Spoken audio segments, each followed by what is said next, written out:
Acum o să reprezint mare like care am postat ceva important și o să spun salutare și bine v-am găsit un test challenge mai degrabă.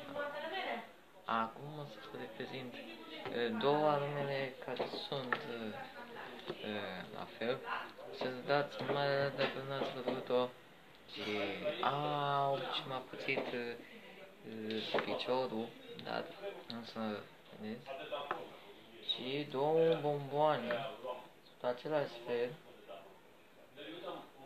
sunt acestea. Asta este, nu știu, e Yagret Kinder Rigel.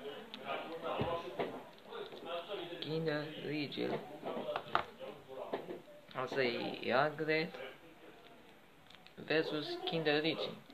Care scrieți comentarii dacă v-ați plăcut ăsta, Kinder Rigel sau Yagret.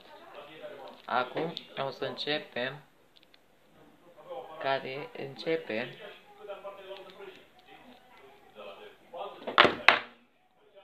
cu Yagret. Începem.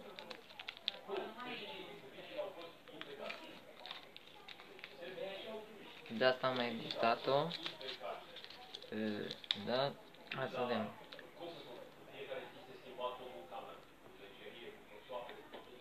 Bun.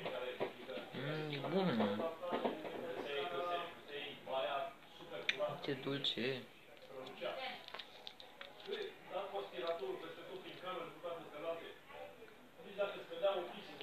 Ce are leuțul ăsta. Notă. Este chiar foarte minunată. Kinder Rigel este din altă țară. Asta e de limba germană, nu știu ce.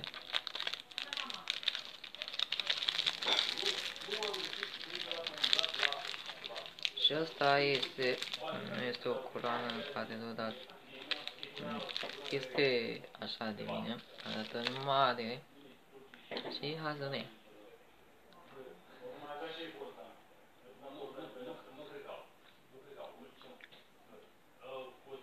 Este dulce. Da, este dulce.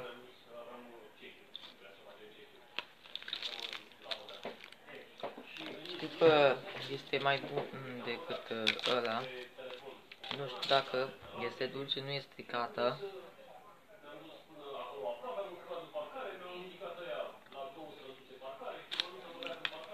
Deci ăsta primul îl dau nota 10, ăsta un 9.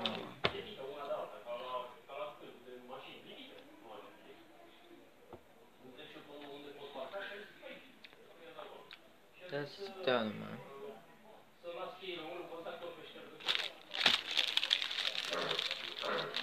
Uite, deci asta mi-a plăcut. Yagret decât Kinder Rigel. Cam atât pentru asta, bomboanele partea întâi, acum urmează partea a doua.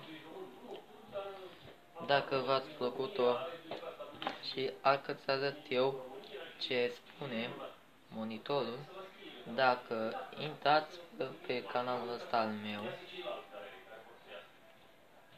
dacă v-ați plăcut-o, am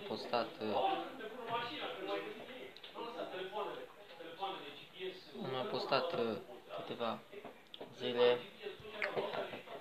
Abonați-vă dacă n-ați văzut-o și sper că v-am plăcut.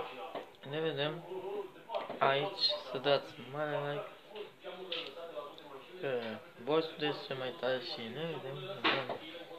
Dare.